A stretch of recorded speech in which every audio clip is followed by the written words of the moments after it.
Good evening, Granbury. It's Wade. I'm excited to be here with you today. I'm excited to go over the subject matter we're talking about. This is actually kind of a part 2 of what we started last week, talking about the tongue. And if you've been with us for a while, you know we're in the book of Ephesians, where Paul laid out for the church in Ephesus in a letter all the great things they had about being a Christian. And then he said to them, because of all these things, you should live your life this way. This is the things, if the Holy Spirit is convicting you and you're responding appropriately, if he's giving you the power to follow through with what you should be doing, positionally you are with Christ, you should be changing in your life. And he talked about very specific ways, and we've been kind of breaking down those areas that Paul talks to the church in Ephesus about. And the way he's talking to them about today is in the tongue. And last week we talked about the fact that from a negative standpoint, we have to give an account for every negative thing that comes out of our mouth, or every word that comes out of our mouth. We talked about it from the standpoint of a negative, that man, just thinking through the lies and the exaggerations and the meanness and all those things that it just shouldn't be found in a Christian's, language, and cussing for sure, and some different things like that too. But just every word that we say, we're going to have to give an account for someday. We talked about it from the negative, but today we're going to talk about from the positive. I can't tell you. I always try to come up with one thing that's kind of really stuck out in my mind, but man, there's just so many things that people have said to me that have helped me, that have encouraged me. And that's what I want to talk about a little bit today. The idea that inside of us, inside of our mind, inside of our capabilities, we could walk into somebody else's life. And God gives us the ability to make their life better by the words that we say. If you've ever been in a situation at camp, this is camp time, and so it's all kind of big in our mind. You get in this thing of going and going and going, and you have to start it early in the morning, you have to work late at night, and you got to be around kids all the time, and there's problems all the time, there's chaos all the time, you're at a new spot. Just the words that you can say, you got to be careful, because you could say the wrong thing. But more important than that, we as leaders, working with the leaders that are out in the camp, we teach them to say positive things, to walk into situations and bring light into that situations. And I think that's so important. In Ephesians chapter 4, verse 29, it says, let no corrupt talk come out of your mouth. That's what we talked about last week. But only such as is good for building up, as fits the occasion, that it may give grace to those who hear it. Two points there. It's kind of a thing. Don't do this, but do this. Our tongue was given to us because we know corrupt things can come up and it could hurt people with the things that we say. But on top of that, because the words that we say have such power, they've been given to us to put good things into people's life. Whatever things are good, whatever things are pure, whatever things are holy, whatever things that help people build up, those are the things we're supposed to be looking to say to people. And how often it is we are lived in such a self-centered society, and everything seems to be, man, they hurt my feelings, or nobody ever acknowledged that happening in my life, and why didn't this? But yet we notice it from the standpoint that it affects us, and that. But do we notice from the standpoint that are we looking for opportunities to invest in people's life, words that could bring power into their life, that could help them see things differently, that could encourage them, that could motivate them? And I think that's what's so important. I wrote down some things as I was kind of thinking about this. Certainly there's compliments. Seeing somebody, the way, maybe the things that they have, the way they're dressed, their attitude that they might have, those things, finding those things that are good, whatever, and pointing it out to them, that you acknowledge that.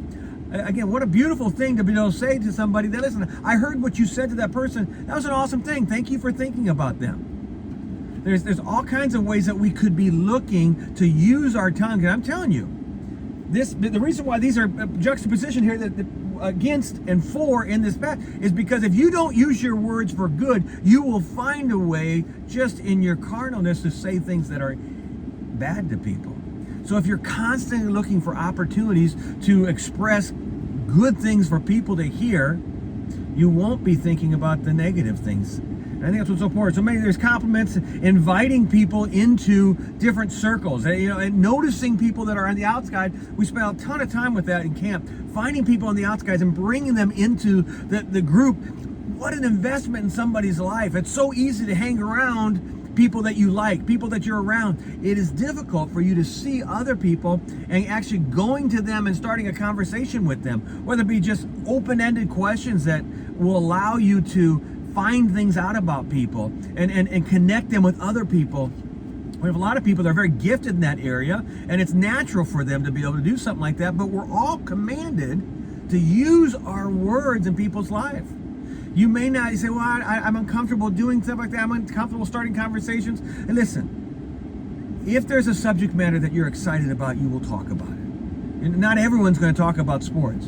Not everyone's going to talk about cars. Not everyone's going to talk about, or know enough to talk about church things. But everyone knows something that they're excited about and can find somebody else about that you could start a conversation with and pull them in and help them and connect with them.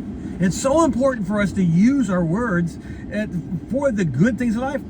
The third thing I was thinking about is saying thank you for things. We're such a thankless society. I mean, certainly at the time, we might say thank you if somebody holds a door open or somebody picks something up for us. Or there's those times that we say thank you. And I think we lack in that area as a society as well. But then there's actually after the fact of calling somebody up, sending them a text, writing them the letter, making a phone call to them, and just saying, listen, I was thinking about this yesterday.